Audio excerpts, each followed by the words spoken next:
Bom, olá, rádio ouvintes, tudo bem? Estamos aí. Bom dia, professor. Estamos gravando isso de manhã, né? Então, a ideia é dar o primeiro passo dessa nova história que a gente está criando, que é o Clube do Sarau Elétrico. E ele vai funcionar por grupo de WhatsApp. E a ideia, então, é fazer uma espécie de versão expandida do Sarau. No dia seguinte, ou seja, toda quarta-feira a gente vai fazer esse encontro aqui, um breve encontro, para ler alguma coisa que não lemos na noite anterior, que tem a ver com o assunto, e as pessoas que participarem desse grupo vão poder interagir com a gente, fazer perguntas e tal.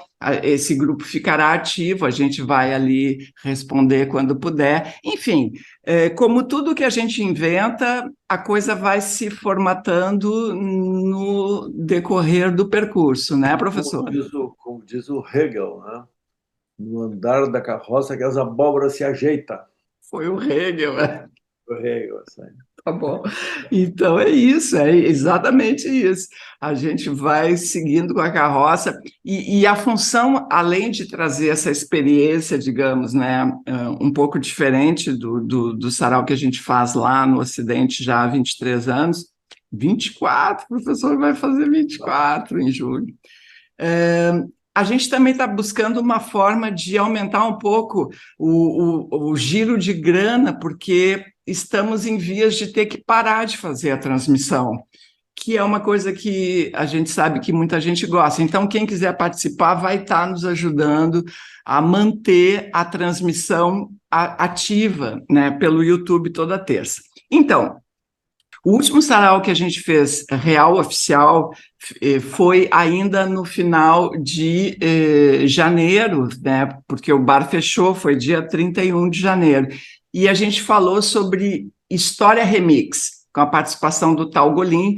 O professor é especialista na matéria porque é um entusiasta dessa nova história que vem sendo escrita já há algum tempo, né, por uma nova historiografia, um outro parâmetro. Professor, por favor, o que tu não leu lá ou que tu gostaria Bom, de comentar? esse eu li lá, que é o seguinte, esse é o primeiro livrinho que o Tagolin publicou de história. Tem um nome delicado de Bento Gonçalves e o Herói Ladrão. Foi um negócio assim que deu na pleura do tradicionalismo, isso aqui é de 1983, é, publicado assim daquele jeito. O Tagolin ainda usava barba, né?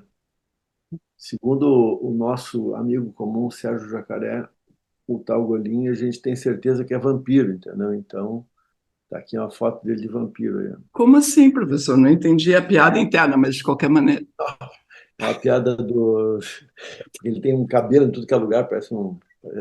Tinha, né? Antigamente, hoje em dia, Aham. dizia o jacaré assim, ele só não tinha cabelo em cima do nariz, assim, o resto era tudo cabelo. Mas, enfim. E o Tagorinha é um dos caras que fez essa revisão aqui na história do Rio Grande do Sul, né? Ele saiu batendo forte nessa ideia de que, enfim, desse heroísmo todo e blá, blá, blá e tal.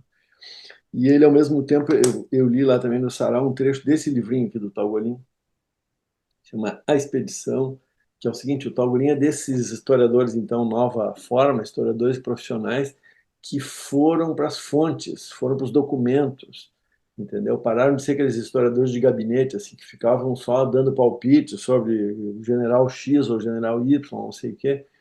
Então, o tal, por exemplo, pegou esse livro aqui, que é genial, ele conta a história do encontro do exército português com o exército espanhol, quando os dois se juntaram numa aliança para atacar, para, enfim, matar os índios dos sete povos das missões. Basicamente isso. Tratado de Madrid, uma conversa mais comprida, mas enfim, lá em 1750 e pouquinho, né?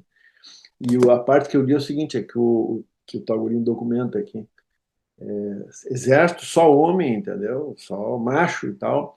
Só que os caras faziam representações, era um exército diante do outro, era como se fossem os dois impérios se encontrando, dois impérios que brigavam aqui na América. Então os caras faziam peça de teatro, muito homem de travesti, entendeu? Os soldadinhos e tal faziam os papéis femininos e os masculinos cantavam. Não sei se eles afinavam a voz, não temos esse registro. Mas enfim, esse é um exemplo. O Tagolin é um exemplo muito legal dessa viravolta que teve na última geração de historiadores. No caso dele, aqui sobre o Rio Grande do Sul, né? Ele tem feito um monte de coisa, enfim, estuda coisa de guerra Agora ele tem um livro, saiu um livro maravilhoso dele sobre a história do mate, da erva mate, que é uma chave para entender por que esse território do atual Rio Grande do Sul começou a entrar na conta do Império Português. Né? É isso, Cátia Somão. Tu tá mutada, tu tá muda.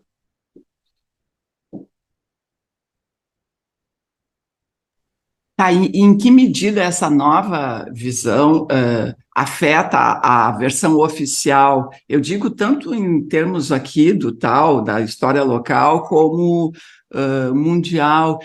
Existe já um impacto disso? Porque eu acho que deve ser meio, a versão oficial deve ser meio refratária a mudanças, né? Não, no caso aqui do Brasil, da América, América em geral, né, do Novo Mundo, tem duas imensas dimensões que foram 100% alteradas nessa última geração. A história da escravidão e a história relativa aos indígenas. Tudo isso era visto de uma maneira... Enfim, eu estudei história, né, fiz a faculdade. Então, quando eu era aluno de história, os professores de boa fé ainda diziam: nunca nós vamos poder contar a história da escravidão, porque Rui Barbosa queimou os arquivos assim que teve a República. É verdade, mas ele queimou uma parte dos arquivos e tal. Só que o que aconteceu foi justamente isso. Assim, a partir da década de 70 e mais ainda de 80, começou a ter um monte de TCCs, mestrados, doutorados e tal, que foram fazendo, acumulando informações a partir de fontes inesperadas. Tipo assim, vou dar um exemplo bem concreto. Esse cara aqui, o Gabriel Aladrem, é um cara daqui do Rio Grande do Sul, que hoje em dia é professor acho que da Federal Fluminense. Ele estudou alforria e inserção social de escravos libertos em Porto Alegre entre 1800 e 1835, ou seja, na época da independência. Né? E o que o cara fez? O cara foi para documentos de polícia, porque uma das coisas que ninguém sabia é isso, né? Ninguém mexia, melhor dizendo, era isso. Escravos que viviam, escravos de ganho que trabalhavam na rua, tal, que era uma coisa muito comum nas cidades, né? Os caras tecnicamente eram escravizados, só que trabalhavam na rua vendendo serviço, vendendo coisas e tal, né? Então, se tu levar para um cara desse na rua, ele podia ser tanto escravo quanto um homem livre, né? Se ele tivesse alguma coloração de pele mais escura e tal, né? E, bom, vai que esse cara comete um crime ou se envolve numa briga. Então, acontece que esses dados estavam registrados nas coisas de polícia e tal, assim como estavam registrados, sei lá, nos batismos, registro de morte, casamento e blá, blá, blá. Enfim, por um monte de lados assim inesperados, começou a haver um acúmulo muito grande de dados empíricos, sabe? Tantos escravos não sei aonde, morriam tantos por ano na região tal, não sei o quê. Tá, e aí aconteceu que Papai do Céu é uma figura de linguagem. Papai do Céu não existe, tá? Mas enfim, Papai do Céu inventou o computador e a internet. E o que aconteceu foi que esses dados todos começaram a conversar entre si. E essa é a maravilha da nossa época. Quer dizer, tu tem pesquisa assim, em tudo que é canto do mundo, não é só no Brasil, na América, na Europa, na África e tal. E esses dados começaram a ser acumulados e vistos em comparação uns com os outros e tal. É isso. Então, hoje em dia, tu consegue dizer coisas. Tem até esse jornalista Laurentino Gomes, que escreveu um livro aí de sucesso, né? Escravidão, em 3 volumes e tal. Porque é isso, simplesmente ele fez uma grande reportagem juntando esses dados todos e contando uma história cronológica. Então, no campo da escravidão, da vida dos escravizados, das alforrias e blá, simplesmente nós contamos outra história hoje em dia, entendeu? Quem está no colégio hoje está ouvindo uma história que é muito mais próxima do que aconteceu do que jamais antes. Então, esse é um exemplo. Eu falei lá no sarau de um outro cara muito legal aqui do Rio Grande do Sul, que é esse aqui, ó, Paulo Uhum. Roberto Stout Moreira. Esse é um dos maiores pesquisadores sobre a coisa da escravidão no Rio Grande do Sul. Esse aqui é Os Cativos e os Homens de Bem. Ele conta um monte de histórias sobre, enfim, levantamento de população em Porto Alegre em 1840. E aí tem lá, entendeu? Quantos eram escravizados, quantos eram alforriados, os procedimentos das irmandades, por exemplo, que se juntavam para comprar a liberdade de escravizados, né, especialmente de mulheres escravizadas, enfim. Essa é uma história completamente nova e muito, muito legal, muito bacana. Muito legal. Bom, enfim, são trechos, né, de livros que vocês podem, de repente, professor pode depois fazer uma listinha de outras referências só para botar aqui no grupo, para quem tiver interesse em se aprofundar um pouco mais. Eu li um livro que eu estava tentando achar aqui. Eu sou só uma curiosa desse novo olhar, nem tão específico assim como o do professor sobre o Rio Grande do Sul. E eu descobri dois caras que já fizeram 2 livros juntos, um deles já morreu, inclusive, é um americano e um inglês, um é antropólogo e o outro é da história, é David Graeber e David Wingrove. E eles fizeram, então, O Despertar de Tudo, uma nova história da humanidade, em que eles é uma tarefa árdua, assim, eles querem só contar toda a história da humanidade a partir de novos pressupostos, que muita gente já vem pesquisando, né? Quer dizer, tirando um pouco esse olhar eurocêntrico de que os europeus criaram o universo. Não, havia toda uma civilização aqui nas Américas, por exemplo, que foi dizimada, que foi apagada, né? E aí eu achei muito bom o estilo deles, assim, é uma prosa, porque para mim que sou leiga e apenas curiosa, assim, é muito importante que seja um livro palatável, assim, porque tem coisas que não dá para aguentar, né? Tem uma certa escrita acadêmica, mas que é assim densa, que para mim é impenetrável. E, pô, aí também não dá, né? Então, na linha, assim, quem gosta apenas e quer se informar, eu achei esse livro incrível, O Despertar da Humanidade, o começo de tudo, né? Então, eu vou mostrar aqui a capa, depois eu posso botar aqui um insert, né? Então, assim, vou ler só um trechinho. A maior parte da história humana está irremediavelmente perdida para nós. A nossa espécie, o Homo sapiens, existe pelo menos há 200 mil anos, mas quase não temos ideia do que aconteceu durante grande parte desse tempo.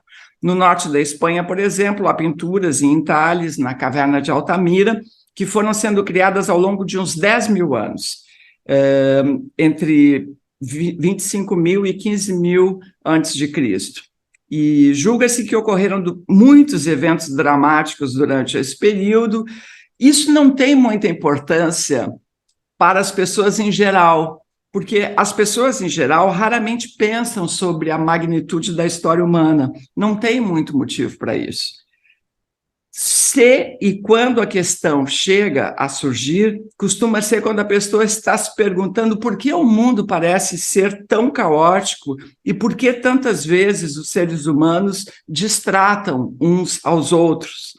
As razões da guerra, da ganância, da exploração, da indiferença sistemática ao sofrimento alheio. Sempre foi assim, ou em algum momento algo deu muito errado. Aí eles vão dizer que trata-se, né, de um debate teológico, se o homem é bom ou mal, que isso também não leva a nada, porque é uma categoria que só serve para os humanos, né? Uma árvore não é boa ou mal, um animal. Enfim, aí eles vão chegar nas 2 explicações que são a base que explicam a nossa cultura até então, que é Rousseau versus Hobbes, ou seja, o homem era bom enquanto vivia em pequenos grupos, ou o homem é essencialmente mau e precisa de regras e leis e tal. E eles vão além disso, porque disse que tanto uma quanto outra só serve para criar políticas funestas para a humanidade, né? A coisa vai indo, mas eu vou ficar aqui porque também não vou... mas é muito legal, é muito legal. Esse livro, é muito legal mesmo. Bom, mas professor... viagens assim, né, que tu vai...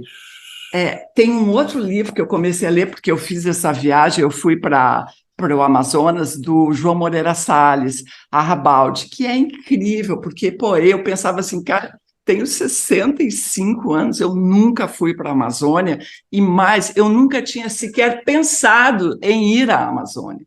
E como é que eu não queria morrer, eu já estou assim, né, professor, contagem regressiva, eu não queria morrer sem ter pisado na floresta amazônica, que é uma experiência, assim, incrível, né, a pessoa sai outra, porque é uma coisa. Temos que fazer um sarau inteiro sobre isso aí, com esse livro e outros. Podemos fazer. Esse aqui, pai, é incrível, mas esse fica para um próximo sarau. A gente vai postar, assim, do jeito que está, uma degustação para conhecerem o nosso clube do Sarau Elétrico. Inclusive, aceitamos sugestões, já que a gente está formatando, né, professor? Então, toda quarta, um dia depois, é o day after, né? Depois do sarau, a gente retoma aqui algumas coisas que foram lidas, algumas coisas que não foram, porque nesses anos todos tem uma coisa que é certa, a gente leva muito mais leitura do que lê. E também porque a gente vai moldando, vai escolhendo a partir da dinâmica que está rolando ali. Né, prof? A gente leva as leituras, a gente tem um tema, né? A gente define na semana anterior um tema, que é o nosso tema de referência para a terça-feira seguinte, e a gente seleciona textos de leitura de alguma forma associados, né? Textos que têm alguma coisa a ver com o assunto. Eu sempre levo, sei lá, 7, 8 textos e tal, né? E aí chega lá, enfim, a gente começa e tal, mas daí o seguinte a ler faz alguma coisa que nos lembra que a leitura que estava programada como segunda, para mim, não faz muito sentido, ao passo que a quinta faz mais sentido. Então, aquela dinâmica da presença lá e tem vivo, né? A famosa performance. Né? A performance, a famosa. Não, e tem uma outra coisa que é assim, às vezes eu escolho 2 ou 3 trechos do mesmo livro e eu vou ver qual é que é o melhor. E acontece muito de eu errar, de eu ler o que não foi o melhor para aquela situação. Isso acontece, né? Eu já me acostumei com essa. E também tem uma coisa legal na escolha do tema, é que às vezes a gente tem um texto assim que é de leitura urgente, não tem nada a ver com o tema, então o tema também serve de anteparo o contra, entendeu? Assim, bom, o tema é tal, mas foda-se, eu vou ler esse texto aqui porque eu preciso ler. E uma outra coisa do sarau que me ocorreu agora é que a gente não é nem um pouco assim... a gente não fica muito fazendo babação de ovo. Deve ter um nome mais bonito para isso no português, assim, culto, alemão, né? Tem uma palavra para isso aí. Eu não conheço, mas deve ter. Porque, assim, sempre que a gente vai fazer uma homenagem, dá problema, né? Porque a gente não consegue ter essa reverência, assim, tão cega, porque ninguém é assim, né? Ninguém está acima de uma crítica, né? Vamos combinar, mas, enfim, isso aí já é outro assunto. Bueno, eu acho que para início de conversa tá falado, eu vou botar aqui as regras, a gente vai estabelecer um valor mensal para quem quiser participar e nos ajudem, então, porque é para manter, basicamente, a transmissão do sarau acontecendo e para que eu possa viajar para Cuba, porque agora a minha próxima viagem vai ser Cuba. Tá, professor? Falado, valeu então aí, rádio ouvintes. A gente se encontra na próxima semana. Até.